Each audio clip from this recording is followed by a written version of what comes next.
এই আমার দণ্ড কত ডিগ্রি কোণে রাখছি অনুভবের সাথে থিটা কোণে, মানে 60 ডিগ্রি কোণে সাপোজ, বা থিটা কোণে রাখছি। এটাকে যখন আমি ছেড়ে দেবো, এটাকে যখন ছেড়ে দেবো তখন এটা এর যে টক্কাস করে যায় লাগে, তোমাদের দেখছো তো মনে হয়, দেখছো না বাবা? তাহলে এটি যায় ছেড়ে দিলে এটা যায় লাগে, এবং সে খেয়াল করো এটা, এবং এটা খেয়াল করো এই যে এটি লাগে, প্রায় এটি থাকে। কিন্তু এটা আমি এটা ধরলে ধরতে পারতাম, এটা ধরলে হয়তো বা এদিক ওদিক পিছলে যেতে পারে, আর এটা খুব বেশি ভারী না, তো ওরকম টক্কার শব্দ হবে না, তুমি ফিলও পাবা না। আমরা চাচ্ছিলাম টক্কার শব্দ হোক, তুমি ফিল পাও এরকম। এবং এটা দেখো টুসটুস করে অন্যদিকে একটু দৌড় দিচ্ছে। তো আমরা এটাকে এখন ধরতেছি, হ্যাঁ, এটা বারবার ইরিটেট করবে, শব্দ হতে ইরিটেট করবে। আমরা একটু দেখি তাহলে এমন তো অবস্থায় আমি কি বলি, কোশ্চেন কি করি সেটা শোনো। এটাকে যদি আমি এই থিটা কোণ থেকে ছেড়ে দিই, তাহলে ভূমি স্পর্শ করার আগ মুহূর্তে কৌণিক বেগ কত ছিল বা রৈখিক বেগ কত ছিল সেটা যদি চাই, এটা কিন্তু অ্যাডমিশন টাইপের একটা কোশ্চেন, 2-1 অ্যাডমিশন আসা একটা কোশ্চেন, যে এরকম এভাবে রাখছি। তো এটা যখন আমি ছেড়ে দিছি, তখন ভূমিতে ঠিক পড়ার আগ মুহূর্তে এটা কৌণিক বেগ কত ছিল সেটা আমাকে বের করতে হবে। এটা কিন্তু একটা দণ্ড। ক্লিয়ার বাবা? তো চলো সেটা আমি তোমাকে দেখাচ্ছি, ভালো করে দেখবা কিন্তু। ওকে, এবার আমরা এই হলো দণ্ড, এই হচ্ছে আমাদের দণ্ড। কত কোণে আছে এখানে বাবা? এটা হচ্ছে ভূমি, এই বরাবর ভূমি আছে আর কি, হ্যাঁ, এই বরাবর ভূমি আছে। তোমরা ইমাজিনেশন বুঝতে পারছো? এটা যখন এখানে এসে পড়ে যাবে তপাস করে, এখানে যখন পড়ে যাবে, তাহলে এটা এই দিক বরাবরে কি আছে বলো দেখি? এই দিক বরাবরে কি আছে? ভূমি আছে, হ্যাঁ। দণ্ডের ভর কত? এম, দণ্ডের দৈর্ঘ্য কত? এল। তাহলে এটা যখন পড়ে এখানে পড়ে আসবে, এখানে তপাস করে যখন পড়ে যাবে, এইখানে থেকে যখন এখানে আসবে, এই যে এমত অবস্থায় এখান থেকে এখানে আসলে এই কোণের নাম কত আছে? থিটা। এমত অবস্থায় এখানে আসলে ভূমি স্পর্শ করার আগ মুহূর্তে কৌণিক বেগ বা রৈখিক বেগ কত ছিল শান্ত আসবে, কৌণিক বেগ কত ছিল সেই শান্ত আসবে, কৌণিক বেগ কত ছিল এটা আমাকে কি করতে হবে? বের করতে হবে। তোমরা মনে হয় পরীক্ষাটা দেখছো। এমত অবস্থায় আমরা কি করতে চাই একটু খেয়াল করো। এই অবস্থায় এটা বের করতে চাই, কিন্তু কিভাবে বের করতে চাই? ভুলভাল ভাবে। কিভাবে? ভুলভাল ভাবে। প্রথমে আমরা ভুলভাল ভাবে বের করতে চাই। একটু খেয়াল করো বস্তুর, একটু খেয়াল করতেছো, হ্যাঁ। এটা হচ্ছে ভর কেন্দ্র। ভুল করবো, কিন্তু ভুল করবো, একদম ভুল করে ফেলবো। নিচের দিকে বাবা ইয়াম জি, এই কোণ থিটা হলে তোমরা সবাই জানো এই দিকে কোণ হবে কত? থিটা। তাহলে এম জির অধিকাংশ কত হবে? ইয়াম জি কস থিটা। জুম, যদি ছোট হয় জুম করে নাও। এম জি কস থিটা বাবা, আর এদিকে কত হবে? M g sine theta. কে ওদিকে টার্গেট করলো? কে স্যার? হ্যাঁ, টার্গেট করছি কারণ হচ্ছে আমরা কৌণিক বেগ বের করতে চাই। কৌণিক বেগ বের করার জন্য আমরা প্রথমে টার্গেট করলাম টর্ককে, কারণ টর্ক এখানে ঘূর্ণন সৃষ্টি করতেছে, বডি ইঙ্কেরে পড়তেছে, তার মানে ঘুরতেছে। তাহলে এখানে টর্ক টাও সমান আমরা কি জানি? এফ ইন্টু আর, এফ ইন্টু আর, তাই তো? তাহলে আমরা কি করবো? এইখানে পুরো বডির ভর এখানে আছে, কনজিউম করে নিলাম, মনে করে নিলাম পুরো বডির ভর এখানে আছে, কারণ এই বিন্দুতে আমাদের এখানে এখান থেকে এখানে আসলে টর্ক পাবো, ওই বিন্দুতে আসলে টর্ক পাবো। তো পুরো ভরটাকে আমি কোথায় কনসিডার করছি? মাঝখানে কনসিডার করছি। তার টর্কের ভ্যালু কত হবে? এফ ইন্টু আর। তাহলে এই দূরত্ব কত? L/2। তাহলে এখানে আমরা জানি টর্ক মানে হচ্ছে লম্ব বরাবর বল এবং দূরত্বের গুণফল। তাহলে লম্ব বরাবর বল কত? এই যে দেখো, এটা হচ্ছে এল, আর এটার সাথে কত আছে? 90 ডিগ্রি। তাহলে আমি এম জি কস থিটা সাথে কি হবে বাবা? L/2 টর্কের মান বের করতে সক্ষম হয়েছে। টর্ক টাউ ইকুয়াল কি? এখানে I alpha. Torque tau equal কি? টর্ক টাউ মানে তো জানি আমরা আই আলফা। তাহলে আমরা এখানে লিখতে চাই আই আলফা, তাই তো, সমান সমান এম জি কস থিটা, ভুল প্রসেস কিন্তু বারবার বলছি, ডিভাইড/2। এবার আই মানে কি? এই যে এই অক্ষের সাপেক্ষে পুরো বডির জড়তার ভ্রামক কত হবে? এই অক্ষের সাপেক্ষে, এই অক্ষের সাপেক্ষে পুরো বডির প্রান্ত বিন্দুগামী অক্ষের সাপেক্ষে পুরো বডির জড়তার ভ্রামক কত হবে? হ্যাঁ, সাবাস, 1/3 এম এল স্কোয়ার, তাই না বাবা? প্রান্ত বিন্দু অক্ষের সাপেক্ষে জড়তার ভ্রামক পুরো দণ্ডের ধরে M L square alpha M G cos theta into L/2। হ্যাঁ, এল এখানকার একটা এল কাটা, ইয়াম কাটা, এর থেকে আমি কি বের করে দিতে চাচ্ছি? আলফা। আলফা মানে কত হবে? কস থিটা, হ্যাঁ, ওয়াও, এম কাটা কস থিটা ইন্টু জি ডিভাইডেড/2।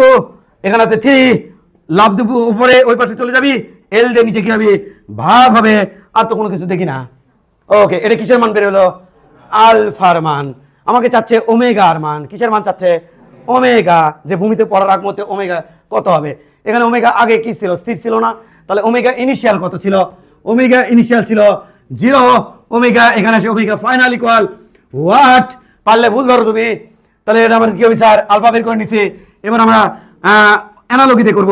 ওমেগা ফাইনাল তারপর স্কোয়ার সমান V square equal U square plus twice S omega initial তারপর square plus 2 A alpha S এর দায়িত্ব পালন করবে থিটা ইনিশিয়াল কত 0 আরামসে আলফা বসাবো থিটার মান 60 ডিগ্রি তাহলে 60 ডিগ্রি বসাবো 60 ডিগ্রিকে বড় জোর আমি রেডিয়ানে কনভার্ট করে নিলাম কিসে রেডিয়ানে তা আলফার মান এর থেকে নিয়ে আসে বসামো এটা বসামো এর থেকে ওমেগা ফাইনাল কত হবে ওমেগা ফাইনাল হবে √2 আলফা থিটা কোথায় ভুল হলো ভুল ধরো আমার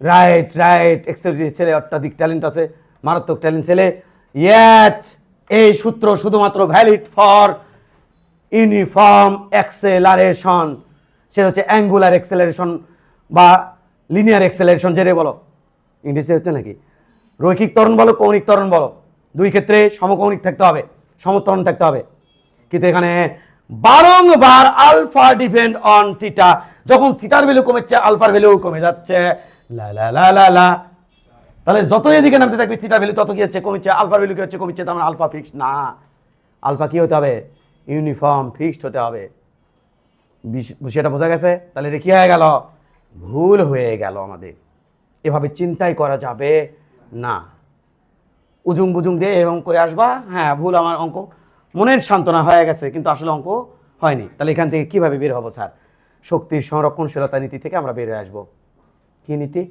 শক্তির সংরক্ষণশীলতা নীতি চলো বের হয়ে আসি দেখে আসি ক্যাট ক্যাট করে এখন অঙ্ক করে দেওয়া যাচ্ছে নাকি এটাই করে দিই হ্যাঁ এই পাগলারা যখন এখানে থাকবে এটা হলো ভূমি কিমি এটা হলো আমার ও মাই গড ডিস্টার্ব হ্যাঁ এটা আমাদের কি এইচ মোট বড় ওখানে আছে এখানে ভি কি 0 আছে কোনো গতিশক্তি আছে স্থির আছে না শুধুমাত্র কি আছে বিয়োগ শক্তি আছে সে বিয়োগ শক্তি কত হবে আমি কিন্তু অত্যাধিক আধ্যাত্মিক কথা বলবো তুমি কিন্তু প্যাচ খাওয়া যাবি না তাকাও এদিকে এলে একেবারে সুপার ডুপার হিট ম্যাথ খেয়াল করো বাবুরাম সাবুরে হ্যাঁ কি এই এটা কত এল ভর কত বাবা খেয়াল করো ভর কত ইয়াম তো বাবুরাম সাবুরে এই জায়গা চলে আসছে এটা তা আসুক খেয়াল করো এটার নাম কি বাবা থিটা তো বডি এখানে আছে তো এটা কত হবি জানি না এটাই তোমার এইচ এর মান হবি বাবুরাম সাবুরে এটা কত L/2 তাহলে L/2 এটা কত থিটা থিটা না কত ভাবে হয়েছে তোমাকে তাহলে L এর L/2 এর এদিকে অংশ হবি ইয়াহু এদিকে অংশ হবি ইয়াহু কত হবি L/2 cos থিটা আর ওখানে হবে L/2 sin থিটা বুঝছো না বুঝছো নি ক্লিয়ার কিনা তাহলে এটা হচ্ছে কি এইচ এর মান কত আছে L/2 sin থিটা ওই জায়গা মোট ভর পুঞ্জীভূত আছে কি ভর মোট ভর কারণ এটার সাপেক্ষে দূরত্ব একরকম এইচ একরকম এটার সাপেক্ষে এইচ আর একরকম এটার সাপেক্ষে এইচ একটু বড় এটার সাপেক্ষে কি এইচ আর বেড়া এটার সাপেক্ষে কি এটি এটি এটি এটি এখানকার এম এর সাপেক্ষে এইচ কি পুচকু এটা একটু বড় এটা আরেকটু বড় এটার সাপেক্ষে বিশাল বড় তাহলে আমরা এক এক জায়গায় এক এক রকম হচ্ছে ওই জায়গাগুলো আমরা কি করে নেব যখন কুয়া থেকে পানি তুলবো তখন আমরা এরকম ব্যাখ্যা দেবো তো তোমাকে সেই জায়গাগুলো কি করবো মোট ভর এভারেজ করে নেব এভারেজ দূরত্বে রাখবো কোথায় দূরত্বে রাখবো এভারেজ দূরত্বে রাখবো কোন দূরত্বে রাখবো তাহলে এখানে রাখলে তো ওই ভরটাকে এখানে রাখবো এটাকে এখানে রাখবো তেমন কোনো সমস্যা হবে না তাহলে অবস্থায় এখানে থাকা অবস্থায় এম ভরে বস্তু এখানে থাকা অবস্থায় মোট বিয়োগ শক্তি কত স্যার ইয়াম জি ওয়াও কি M G H L/2 sin theta এটা কি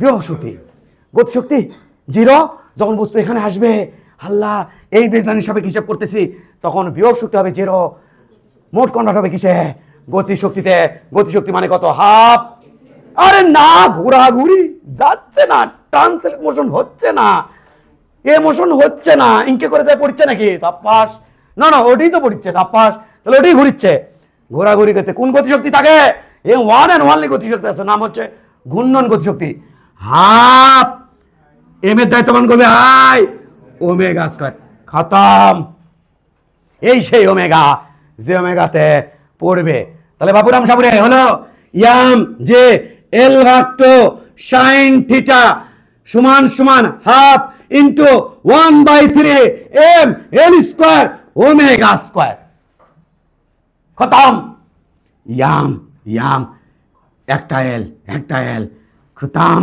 তাহলে এদিকে হচ্ছে কত হচ্ছে রে বাবু? ওমেগা স্কয়ার টোটো গায়া। তাহলে কি আছে? জি সাইন থিটা বাবা, জি সাইন থিটা। 3 উপরে তোলো 3, নিচে আহা হা হা হা। এটা কি করে খান? ওমেগা। ভয় পাবি নাকি বাচ্চারা বাড়ি যায়? না না, আমি ভয় পাইছি উল্টা। √3 G sine theta divided by L. থিটার মান 60 থাক, যা থাই থাই। পারবে কি পারবে না? পারবে। তাহলে যদি ইনকা করে দেয়, ক্যাঙ্কা দেয় স্যার, এই পাগলারা দেখো বুঝে নিও বাবা। এই থেকে যদি এই হয়ে যায়, এখন আমার কি হবে? জাস্ট 1 মিনিট টাইম দেবো তোমাকে অ্যান্সার বের করার জন্য। এখানে ওমেগা কত হবে বের করতে পারবে না? এই যে এটা বাবা, কানে হাত দিও, বেশি শব্দ হবে কিন্তু, অত্যাধিক বেশি শব্দ হবে। এটা বাবু ওইদিকে যাস তো।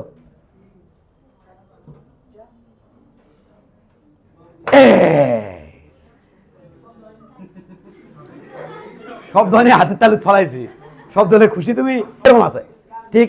এইটা এখানে পড়ার আগ মুহূর্তে আমাদের বেগ কত ছিল সেটা বেগ করতে হবে। পারবে কি পারবে না বাচ্চারা? এটা তো 1-2 খেলা বাচ্চারা। এই অবস্থায় এটা কত? পুরোটা কত? এল, তাই না বাবা? ভর কত? এম। তাহলে একটু কত বি? L/2। এ বাবু এইখানে থাকা অবস্থায় বডির বিয়োগ শক্তি কত আছে? ইয়াম জি L/2 বাবা। ওমেগা কত বাবা? এখানে 0। তাহলে এখানে শুধুমাত্র কি আছে? শুধুমাত্র বিয়োগ শক্তি আছে। আর যখন এখানে চলে আসবি তখন বিয়োগ শক্তি কিন্তু গোপন কথা কাউকে কয় না। বিয়োগ শক্তি কৌণিক গতিশক্তিতে কনভার্ট হবে। বিয়োগ শক্তি পুরো শেষ, মানে থাকবে না। সকল বিয়োগ শক্তি কাউকে কয় না, জান, কৌণিক গতিশক্তিতে কনভার্ট হবে। এরকম করে কেন বললাম? কারণ ছোট মানুষ তো, কাউকে কয় না কলে আর কিউরিসিটি চলে যায়। কিরে কি এমন কবি, কেউ ক যাবি না, মনোযোগ বাড়ে আর কি। তাহলে এটা কথা হচ্ছে হাফ আই ওমেগা স্কয়ার খতম। ইয়াম যে L/2 হাফ আয়ের মান 1/3 ইয়াম L স্কয়ার ওমেগা স্কয়ার। ইয়াল কাটা, 2 কাটা, ইয়াম কাটা, ওমেগা স্কয়ার যাবে 3J। ইয়াহু, এইদিকে তাকাও। 3J divided by L. A omega মানে √3J/L। ভর্তি পরীক্ষা একটা ম্যাথ ছিল, এল এর মান কত দেওয়া ছিল জানো? 1 মিটার দেওয়া ছিল। তাহলে এখানে ভূমিতে পড়ার আগ মুহূর্তে কৌণিক বেগ কত হবে বলো দেখি? এল এর মান যদি 1 মিটার হয় √3J। সেখানে অপশনে দেওয়া ছিল, ক নাম্বার দেওয়া ছিল, খ নাম্বার মুখোমুখ দিয়ে একটা অপশনে দেওয়া হলো √3J, এরকম একটা অপশন দেওয়া ছিল। আর ওখানে কি মার লাগবে? টিক মার্ক দিতে হবে। তাহলে এল আজকে 1 মিটার, 2 মিটার, 4 মিটার, 7 মিটার দিলে ভয় পাবা না, পাওয়া উচিত হবে না। কোন সূত্রের মাধ্যমে এখানে অঙ্ক করব? এই আওয়াজ করে বলো আমাকে, কোন সূত্রের মাধ্যমে অঙ্ক করব? শক্তি সংরক্ষণ নীতিতে। কেন আমাদের এটা হবে না? কেন হবে না? জোরে আওয়াজ করে বলো, যাতে দীর্ঘদিন মনে থাকে। কেন হবে না এটা দিয়া? কারণ স্যার এই যে সূত্রগুলো, V = U + AT, V = U² + twice S, তারপরে S = UT + ½ AT², এই সূত্রগুলো স্যার সমত্বরণের ক্ষেত্রে প্রযোজ্য। এখানে স্যার কৌণিক সমত্বরণ, এই কৌণিক সমত্বরণটা স্যার অসমকৌণিক সমত্বরণ স্যার। তার মানে এখানে সুষম না স্যার। আপনার এই আলফাটা কিন্তু চেঞ্জ হচ্ছে স্যার কোণের রেসপেক্টে। তাই এটা যেহেতু চেঞ্জ হচ্ছে, তাই এটাকে ওইভাবে আলফা বের করে নিয়ে এই সূত্রের মধ্যে মান বসে দিয়ে অঙ্ক করা যাবে। খবরদার, ট্রাই করা মানেই সময় নষ্ট করা। বারবার বলছি, ওয়ান অ্যান্ড ওয়ানলি প্রসেস, যান্ত্রিক শক্তির সংরক্ষণশীলতা নীতি। ক্লিয়ার কিনা? ফিনিশ।